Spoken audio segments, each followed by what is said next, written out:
네, 여러분 잘 지내고 계시지요? 네. 네, 좀 있으면은 이제 대선이 코앞에 다가왔습니다. 이제 일주일 좀 더 남은 것 같은데, 여러분 마음으로 결정은 다 하셨는지요? 네. 요즘 뉴스를 보면 굉장히 서로가 서로를 좀 비판하는 그런 상황으로 좀 이제 바뀌고 있는 것 같아요. 전에까지는 우리가 정책을 토론하자 막 이랬었는데, 이제는 상대방 후보자가 했던 실수들 그리고 잘못된 행동들을 이제 지적하기 시작하면서 그것을 더 깎아내리는 그런 상황 가운데 있죠. 그러면서 자신들의 표를 이제 유리하게 가져가려고 하는 그런 모습들이 있는 것 같아요. 그런 모습을 보면서 좀 안타깝기도 하고, 정말로 좋은 정책 토론이면 그거에 걸맞는 그 토론들을 했으면 좋겠는데, 서로 거의 한 대부분이 비방, 비판, 이런 것에 그쳐 있지 않나라는 생각이 듭니다. 어, 어떤 분들은 대선 이 시간들을 보내면서 불안한 마음을 갖고 있는 계신 분들도 있는 것 같아요. 우리가 기도함으로 이 시간들을 잘 극복해 나갔으면 좋겠습니다. 이제 다음 주 금방 옵니다. 여러분도 소중한 한 표를 잘 행사하시길 바라겠습니다. 어, 제가 금요 예배가 이번 주에 있었거든요. 금요 예배를 마치고 나서 아내랑 집에 들어가는데, 아내가 이제 본인이 받았던 그 은혜들을 함께 나누었습니다. 나누었는데 저도 그 은혜에 굉장히 동감을 많이 받았고, 아, 그래, 나를 돌보면서 또 나를 돌아보면서 나도 삶을 살아야지 라는 생각이 들기도 했고, 또 하나님의 말씀이 믿어지고 하나님의 말씀이 내 마음에 확 들어오면 상황은 바뀌지 않았지만 그 상황 가운데 평안을 찾을 수 있게 되는 거예요. 전에는 두렵고 걱정되고 근심되고 또 화도 나고 짜증도 나는 그런 상황이지만, 하나님의 말씀이 내 마음 가운데 새겨지고 그것이 나의 마음 가운데 안착이 되면 어, 더 이상 그 상황들로 말미암아서 내가 두렵고 걱정되고 짜증나고 화나는 그런 상황들이 아니라 주님께서 주시는 그 평안함이 우리 안에 있게 되는 것을 보게 되는 것 같아요. 저도 군대 있을 때 아버님께서, 저희 아버지가 교통사고를 당하셨거든요. 그래서 뭐 깨어나지 못한다, 아직도 누워 계시다 이런 얘기를 들었을 때 굉장히 걱정도 되고 근심도 되고, 그래서 저는 그때 처음으로 아버지를 위해서 기도하면서 눈물로 기도했던 것 같아요. 그 시간들을 이제 거치는데요. 제 군종 사무실 앞에 이제 의자가 있는데 의자 바로 위에 말씀이 액자가 걸어져 있거든요. 그 말씀 안에는 너는 아무것도 염려하지 말고 모든 일에 기도와 간구로 너의 구할 것을 감사함으로 하나님께 아뢰라. 그리하면 지각에 뛰어난 하나님의 평강이 그리스도 예수 안에서 너의 마음과 생각을 지키시리라. 이 말씀이 딱 써 있어요. 제가 그 전화를 받고서 마음이 어렵고 힘들고 하나님 앞에 기도하는데 기도도 잘 안 되고 눈물만 펑펑 흘리고 있는 그때에 제 위를 딱 봤는데 그 말씀이 제 마음에 확 와닿는 거예요. 그러면서 상황은 바뀌지 않았어요. 그런데 저의 마음의 태도와 마음의 상태가 바뀌기 시작했어요. 걱정과 근심, 두려움보다 내가 주님의 말씀을 의지해서 주님 앞에 기도하며 나가는 거. 그리고 기도할 때 어떻게 해요? 감사함으로 기도하며 나가는 거. 이것이 필요하구나. 이것이 우리를 향한 하나님의 뜻이구나. 라는 생각이 딱 드는 그 순간부터 마음이 평안해지기 시작했어요. 그래서 감사함으로 하나님께 아뢰고, 그 말씀에 보면 거기서 그치지 않고 너희의 마음과 생각을 지켜주신다라고 이야기하고 있어요. 우리가 기도하면은 상황을 바뀌게 해주세요. 좋은 상황으로 바뀌게 해주세요. 내가 더 잘 사는 그런 상황으로 바뀌게 해주세요. 라고 이야기하지만, 우리는 그 말씀 안에는 뭐라고 명확하게 되어 있냐면 내 상황을 바뀌어줄 거야 라고 말씀하고 있지 않아요. 구체적으로 말씀하고 있는 건 너희의 마음과 생각을 지켜주겠다라는 거지. 여러분, 우리 아이들에게 물려줘야 될 것이 무엇일까요? 저는 바로 신앙이라고 생각해요. 여러분이 옆에서 끼고 살면서 모든 상황을 내가 편하게 해줘야지 라고 하면서 다 만들어줄 수가 없어요. 우리는 그런 존재가 될 수 없어요. 불가능한 일이에요. 그러면 이 아이들이 삶을 살아가면서 여러 가지 어려움과 걱정과 근심되는 일들이 찾아올 텐데, 그럼 그때마다 이 아이들이 어떻게 그것을 이겨낼 수 있을까? 이것에 대해서 방법을 알려주고 말씀에 나와 있는 것들을 소개해주면서 아이들이 그런 상황 가운데 주님 앞에 감사함으로 매달리고 엎드려질 때에 하나님께서 주시는 마음과 생각을 지켜주시고 평안 가운데로 인도해 주시는 것을 아이들이 배우고 경험하기 원하는 그런 마음이 우리 안에 있어야 되지 않겠습니까? 우리는 그것을 가르쳐 주는 것이. 그러니까 그 말씀이 우리 삶 가운데 우리 마음 가운데 심겨지고 그것이 안착이 되면 우리 인생 가운데 똑같은 어려움이 찾아와도 그 안에서 우리는 무엇을 누릴 수 있어요? 평온과 기쁨을 누릴 수 있게 되는 거예요. 두려움보다 평안이 우리 안에 자리 잡게 되는 것이죠. 저는 그것들을 보면서 이것을 믿음으로 취하는 것, 하나님의 말씀을 믿음을 취하는 것이 얼마나 중요한 것인지 다시 한번 깨닫게 되는 것 같아요. 여러분 인생에 있어서 말씀이 여러분 삶 가운데 심기기 시작하면 여러분의 삶은 변화되게 돼 있어요. 어떻게 해요? 이제 더 이상 두려움이 두려움으로 느껴지지 않게 돼요. 왜요? 하나님의 말씀이 우리 안에 심겨졌고 그 말씀을 우리가 믿기 때문에. 그렇기 때문에 우리는 그렇게 삶을 살아갈 수 있게 되는 거예요. 그리고 그 말씀대로 믿기 때문에 그대로 어떻게 해야 돼? 우리는 행동하며 삶을 살아가는 거죠. 다른 사람들이 야, 너 그렇게 손해보면서 삶을 살아가는데 야, 너무 너 바보 같은 거 아니야? 라고 이야기할지라도 내가 하나님의 말씀을 붙잡고 이것을 내가 믿고 삶을 살아간다면 그 얘기는 우리에게 전혀 영향을 줄 수가 없어요. 왜요? 우리가 믿는 것은 바로 뭐예요? 하나님의 말씀이거든요. 그러니까 이 하나님의 말씀을 따라서 삶을 살아간다는 것이 더 옳으니까요. 그러니까 이것을 포기할 수 없는 것이. 제가 왜 이 말씀을 드리면서 여러분과 같이 말씀을 나누냐면 이 아브람, 오늘 이 아브람이라고 이야기했지만 이 사람이 아브람, 우리가 아는 아브람입니다. 아브람이 오늘 하나님의 말씀을 받기 시작해요. 그런데 오늘 하나님의 말씀을 받는데 그 전에 이 아브람이 어디에서 어디로 옮겨왔는지에 대해서 보면 좋을 것 같아요. 제가 지도 하나를 준비했는데 지도 한번 보여주시겠습니까? 오늘 말씀에 나와 있지는 않지만 다른 말씀에 보면 그 전 말씀에 보면 이 아브라함이 어디서부터 왔는지에 대해서 소개를 하고 있어요. 그러니까 이제 데라가 그 가족들, 아브라함과 그 가족들을 데리고 나서 어디로 가냐면 원래는 가나안 땅으로 가려고 그랬어요. 가나안 땅으로 가려고 그랬는데 저 우루라고 써 있는 데 있죠. 저기가 지금 어디냐면 이라크거든요. 저 우루라, 갈대아 우루, 갈대아인의 우루라고 할 때 그 우루가 저쪽입니다. 이게 유프라테스강 그 바로 밑에 써 있는 데 있죠. 저기예요. 저기에서 살고 있다가 이 데라가 그 가족들을 다 데리고 와서 어디로 이동하냐면 가나안 땅으로 이동하려고 그랬어요. 근데 가다 보니까 어디로 갔냐면 저 밑에 뭐가 있죠? 저 위에 하란이라고 있죠. 하란. 지금의 시리아입니다. 시리아. 하란이라는 곳에서 거기서 정착하면서 삶을 살기 시작해요. 원래는 그의 목적지는 어디라고요? 가나안이었어요. 그런데 그 가족들을 다 데리고 가서 하란이라는 곳에서 정착하면서 이제 삶을 살기 시작한 것이죠.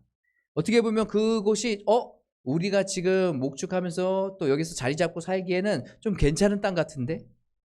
그러면서 가나안 땅으로까지 가기를 멈추고 그 하란에서 이제 정착하면서 삶을 살기 시작하는 거예요. 하란에서 정착하면서 삶을 살기 시작할 때에 하나님께서 뭐라고 말씀하시냐면 오늘 1절 말씀에 이렇게 이야기하고 있습니다. 여호와께서 아브라함에게 이르시되 너는 너의 고향과 친척과 아버지의 집을 떠나 내가 내게 보여줄 땅으로 가라 라고 이야기하고 있어요. 그 땅이 어디죠? 얘는 짐작했을 거예요. 아브라함은 어디요? 가나안인 거죠. 그러니까 이 아브라함이 어떻게 하냐면 거기에서 그 이야기를 듣고 이제 가나안으로 가려고 합니다. 그런데 여러분 생각해 보시면 이 말씀 성경에는 이 한 절만 나왔어요. 한 절, 많으면 두 절, 세 절 이 정도면 됐지만 여러분 이 하란에서 정착하면서 자신이 삶을 살고 있었는데 여기에서 다시 어딘가로 이동한다는 것은 굉장히 쉽지 않은 일이에요. 그리고 더군다나 오늘 말씀에 의하면 이렇게 이야기하고 있습니다. 보여줄 땅으로 가라고요. 내가 명한 땅으로 가라는 게 아니라 보여줄 땅으로 가는 것이에요. 이게 미래 완료형이거든요. 그러니까 이게 완료가 된 게 아니에요. 근데 미래에 그렇게 될 것이다 라는 것을 하나님께서 말씀하신 거예요. 근데 이 아브라함의 이 말씀을 들었습니다. 여러분이라면 어떻게 하시겠어요? 지금이야 우리가 이사할 때 어떻게 이사하나요? 하루면 우리 한국 땅이면 어디든 하루면 이사를 가능하잖아요. 그렇죠? 우리가 이사를 갈 때 어떻게 이사 가냐면 이사갈 지역의 집을 먼저 계약을 해놓습니다. 그리고 그 계약하고 이사 당일날 그 계약했던 그 집에서 그 살던 사람이 빠져나가야 그 다음에 우리는 어떻게 해요? 가서 이사해서 짐을 풀고 거기서 삶을 살죠. 그래서 하루면은 뭐 이사는 웬만큼 옮길 수 있게 되는 것 같아요. 그리고 차들도 있고 뭐 지게차도 있고 하니까 이사하는데 그렇게 큰 어려움은 없습니다. 예, 일정과 이런 것만은 완전히 픽스되면. 그런데 이때 당시에 이 이사라는 것이 쉬운 일일까요? 가나안 땅에 누가 연구가 있어서 거기 아는 사람이 있으니까 거기에서 땅을 마련해주고 집을 마련해주고 터를 마련해줘서 우리가 거기 가면 그 사람이 알아서 다 해줄 거야. 그러니까 거기 가면 돼. 라고 우리가 생각해도 어려운 일이에요. 왜냐하면 이때 당시에 거기에서 간다는 것은 하란에서 가나안까지 가는 것, 그 길이가 한 700km 정도 된다 그래요. 700km를 온 가족이, 그리고 지금처럼 우리가 재산 이런 거를 얘기했을 때 은행에다가 맡겨놨으니까 우리는 몸만 가면 되는 거잖아요. 근데 이때 당시에 재산은 뭡니까? 실제로 눈에 보이는 것들인 거예요. 우리 가축들, 집, 뭐 천막 이런 거 다 갖고 가야 되는 거잖아요. 한 가족이 이동하려고 해도 쉽지 않은데 지금 뭐예요? 조카까지 다 데리고서 온 가족이 지금 어떻게 해요? 한 무리가 같이 가게 되는 거예요. 몇 킬로를요? 700킬로를요. 여러분 상상이나 되십니까? 상상만 해도 막막하지 않습니까? 내가 거기서 700km나 되는 우리 가족들을 다 데리고 700km를 걸어서 가야 돼요. 근데 짐도 다 갖고 가야 되고 내가 지금까지 키웠던 가축들도 수십 마리 수백 마리를 데리고 가야 되는 거예요. 여러분 이게 쉬운 일입니까? 어려운 일이죠. 출발하는 그 결심하는 그 순간까지도 굉장히 힘든 일 아니겠습니까? 제가 만약에 아브라함이었다면 많은 것들을 계산하고 막 생각했을 것 같아요. 이게 가능할까? 지금 내가 여기에 정착하면서 삶을 살아가고 지금 풍요롭게 굉장히 지금 딱 좋은데 이 좋은 곳을 지금 떠나서 지금 새로운 곳으로 가야 되는데 뭐예요? 하나님께서 정해준 그 땅 안에 여기서 살아가 아니라 보여줄 땅으로 가라는 얘기예요. 정확히 가나안 가면 어디로 가야 되는지도 몰라요. 어디서 살아야 되는지도 몰라요. 그런데 하나님께서 가라고 말씀하십니다. 그러면서 뭐라고 말씀하시냐면 2절 3절 말씀에 내가 너로 큰 민족을 이루고 내게 복을 주어 내 이름을 창대하게 하리니 너는 복이 될지라. 너에게 내가 복을 줄 거야 라고 말씀하십니다. 뿐만 아니라 3절에 너를 축복하는 자에게 내가 복을 내리고 너를 저주하는 자에게 내가 저주하리니 땅의 모든 족속이 너로 말미암아 복을 얻을 것이라. 이렇게 네가 복된 삶을 살게 될 것이라는 것에 대해서 비전을 주십니다. 그리고 너희가 그런 축복을 받게 될 거야 라고 말씀하십니다. 이 하나님께서 이 아브라함에게 나타나셔서 이렇게 말씀하시고 나서 4절 말씀에 보면 이렇게 이야기하고 있습니다. 이에 아브라함의 대답은 어땠을까요? 4절 말씀 함께 다 같이 읽어볼까요? 준비 시작. 롯도 함께 했으며 아브라함이 하란을 떠날 때에 75세였더라. 아멘. 오늘 보니까요, 하나님께서 말씀하신 그 말씀에 대해서 이제 이 아브라함이 응답을 하게 되는데 이에 아브라함이 여호와의 말씀을 어떻게 했다고요? 따랐다고 얘기하고요. 여호와의 말씀을 따랐대요. 이때 당시에 이 아브라함의 나이가 몇 살이라고요? 75세. 75세. 지금으로 보면은 한 40대 후반 정도 되는 그런 나이인 것 같아요.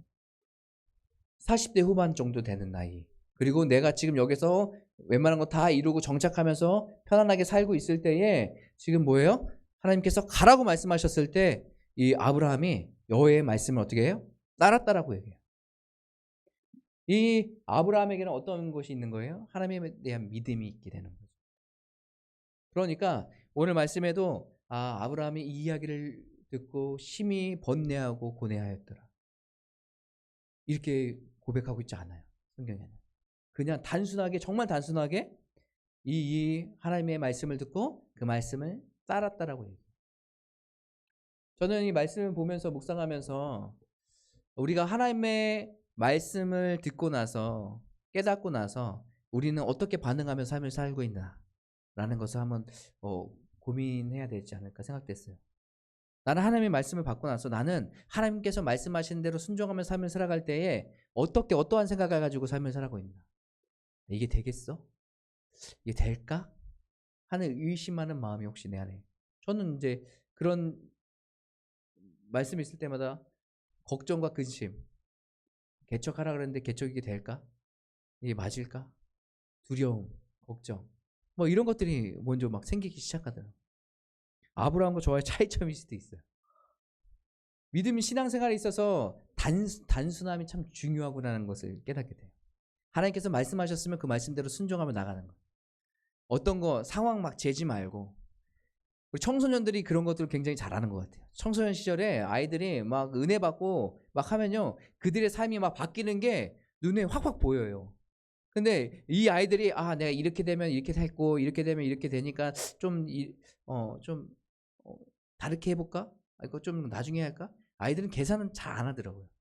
그냥 이 말씀이 맞다라고 믿어지고 그것이 맞은 것을 확신할 때 아이들은 그렇게 그냥 앞뒤 보지 않고 행동하고 순종하는 것들을 보게 되는 것 같아요. 우리 신앙생활도 마찬가지로 이러한 단순함이 좀 필요하지 않을까. 지금 우리가 머리가 막 이렇게 커지고 나이가 들면서 많은 것들을 재잖아요. 특히 결혼할 때. 저 결혼을 일찍 했거든요. 그때는 못 모르고 했어요. 이게 맞나. 이게 24살에 했으니까. 24살 결혼하는데 군대 제대하고 학교도 졸업하지도 않고 대학교 하고 결혼을 했는데, 그때는 그냥 결혼하면 되는 거 아니야? 결혼하면 되지 하고 그냥 생각하고 그냥 했는데, 지금에 와서 이제 점점 나이가 들면 들수록 뭘 따지죠? 이제 이거 더 갖춰놔야지 결혼한다. 직업도 보고 또 상대방 또 여러 가지 조건들도 보면서, 그러면서 점점 결혼이 막 늦어지고 막 그러잖아요. 더 결혼에 대해서 좀 깨이고 알만할 때에 결혼을 더 잘할 수 있다라고 생각하지만, 여러분 못 모를 때 결혼은 더 잘 되는 것 같아요. 더 잘 진행되고. 여러분 순종하는 것에 있어서 우리가 너무 복잡하게 생각 안 하셨으면 좋겠어요. 여러 상황들을 다 내려놓고 하나님 말씀이 진리다는 것을 좀 깨닫고 그냥 믿음으로 취하고 믿음의 걸음을 갈았으면 좋겠어요. 오늘 아브라함이 뭐예요? 하나님의 말씀을 붙잡고 믿음으로 그 걸음을 가고 있는 것이. 믿음으로. 때로는 내가 좀 손해보고 힘든 그런 상황이지만 그래도 믿음으로 가게 되는 거지. 믿음으로 취하는 거지.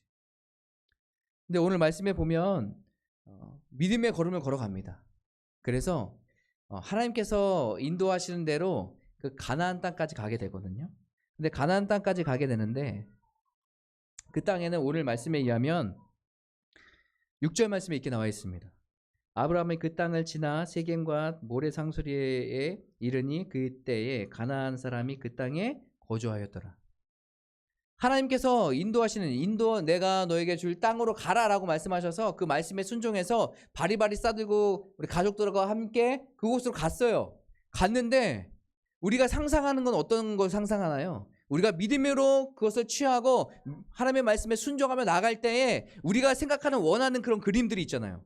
우와, 내가 가봤더니 진짜 하나님께서 여기 예비해 주셔가지고 우리 공터, 그리고 가축들이 먹일 수 있는 풀밭, 그리고 좋은 집, 하나님께서 다 예비해 주셨네. 오니까 바로 이렇게 펼쳐지잖아 라고 우리가 그렇게 보통은 상상하고 그것을 꿈꾸지 않아요?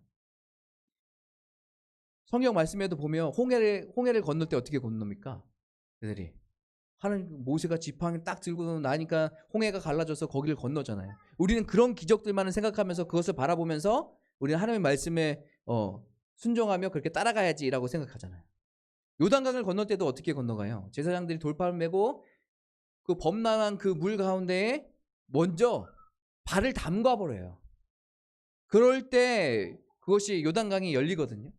그래서 이 이스라엘 백성들이 걷게 되는데, 우리는 그것들을 상상하잖아요. 내가 믿음으로 거기까지 가면 하나님께서 내가 살 수 있는 것, 좋은 것, 그 어느 곳보다도 좋은 것을 이미 마련해 주셔서 우리는 거기서 편하게 살 거야. 우리는 그렇게 상상하거든요. 그런데 이 아브라함이 하나님의 말씀을 붙잡고 그 말씀대로 순종하며 나가면서 거기까지 갔더니 오늘 뭐예요? 이미 가나안 민족들이 거기서 살고 있었다라는 것이에요. 아브라함이었으면 어땠을까, 그 마음이. 제가 아브라함이었다면 굉장히 걱정과 근심과 두려움이 있었을 것 같아요.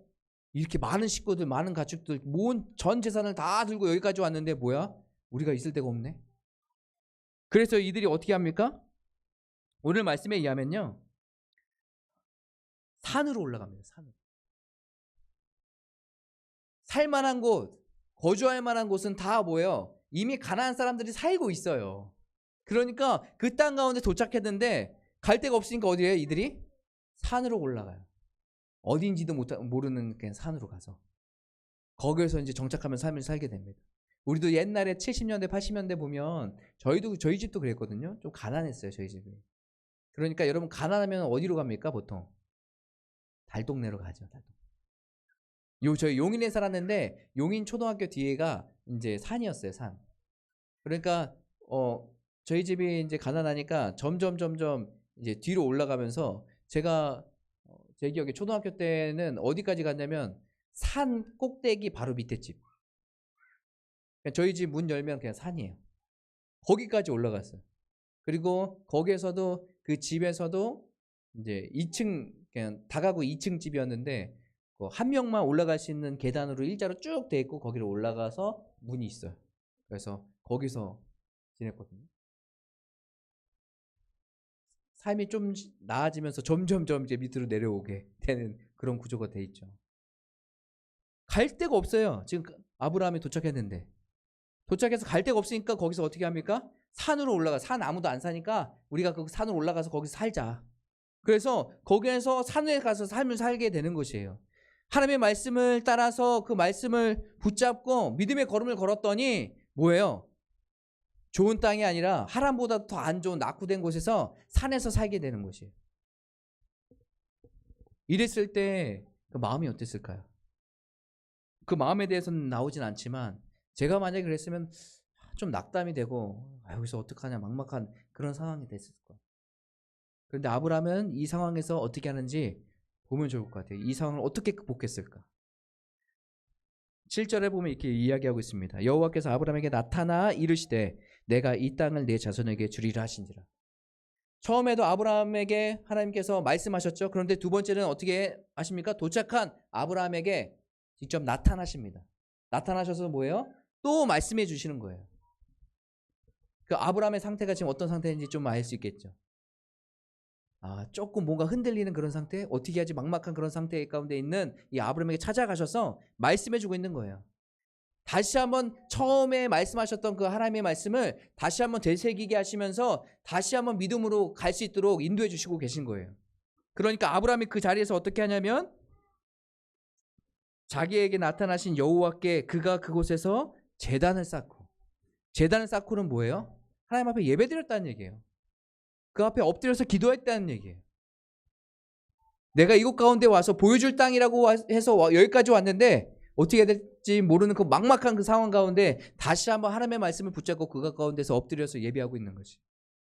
그리고 8절에도 또 나옵니다. 거기서 베델 동쪽 산으로 옮겨 장막을 치니 서쪽 베델이요 동쪽은 아이라. 그곳에서 여호와께 제단을 쌓고 여호와의 이름을 부르더니. 뭐하고 있어요? 또 조금 옮겨가서 거기서도 뭘 하고 있습니까? 제단을 쌓고 하나님 앞에 예배드리고 있어요. 주님의 이름을 부르고 있습니다. 믿음의 걸음을 걸을 때 때로는 내가 원하는 상황이 펼쳐지지 않을 수 있어요. 여러분 그것으로 말미암아서 낙담하지 않으셨으면 좋겠어요. 여러분 그곳에서 뭘 하셔야 돼요? 그런 상황이 올지라도 여러분 그 가운데서 뭘 하셔야 됩니까? 오늘 아브라함이 했던 것처럼 제단을 쌓고 그곳에서 예배드리기 시작하시죠. 여호와의 이름을 부르세요. 하나님께서 인도하셔서 여기까지 왔는데 내가 원하는 그림이 아니에요. 그렇다고 해서 실패한 것이 아니에요. 축복이 떠나간 것이 아니에요. 하나님의 계획은 우리가 생각한 것보다 더 크고 놀라우세요. 그것을 믿고 따라가야 되지 않겠습니까? 지금 당장에 내 눈앞에 보이는 현상물 바라보면서 나는 저주받았어가 아니라 하나님께서 약속하셨던 그 약속, 그 말씀을 붙잡고 믿음의 걸음을 걸으면서 하나님께서 이렇게 행하실 거야를 고백하면서 그 자리에서 우리는 무엇을 해야 돼요? 하나님 앞에 예배드리고 여호와의 이름을 부르는 우리의 모습이 되어야 된다는 것이죠. 사랑하는 성도 여러분, 이제 오늘 이후부터도 계속해서 여러분에겐 어려움이 찾아올 수 있어요. 걱정되고 근심되는 일들이 올 수 있습니다. 하지만 그 가운데서 거기에서 좌절하지 마시고 하나님께서 우리에게 주신 그 약속을 믿고 그 약속을 붙잡고 말씀을 붙잡고 그 자리에서 제단을 쌓고 주님 앞에 예배드리고 여호와의 이름을 부르는 저와 여러분 되셨으면 좋겠습니다. 오늘 말씀은 이렇게 읽었지만 뒤에 보면요 아브라함이 어떻게 됩니까? 나중에는 믿음의 조상이 되잖아요. 모든 사람들의 믿음의 조상이 된 사람이 아브라함이에요. 그래서 누구든지 우리는 뭐라고 합니까? 믿음의 조상 아브라함의 자손이라고 얘기하죠. 하나님의 축복은 거기서 끝나지 않아요. 그것을 믿고 따라가는 사람들, 그 앞에 엎드리고 주님 앞에 예배드리고 주님을 부르는 사람들에게 끊임없이 지금도 여전히 유효한 하나님의 말씀의 언약이에요. 이것을 기억하고 우리가 한 주 동안 살아갈 때에도 하나님의 말씀을 붙잡고 여러분 각자의 삶 안에서 믿음의 걸음을 걸어가는 저와 여러분 되셨으면 좋겠습니다. 특히 우리 부모님들 많이 계신데 부모님들 자녀들 생각하시면서 이런 믿음의 걸음을 거셨으면 좋겠습니다. 내가 붙잡고 있는다고 해서 이 아이가 잘 크고 그러진 않아요. 교회 목사의 자녀라고 해서 여러분 뭐든 다 바르게 잘하고 막 그러는 것 같습니까? 아니요. 제 친구들 보면 그런 사람 별로 없었어요. 전 그거 알아요.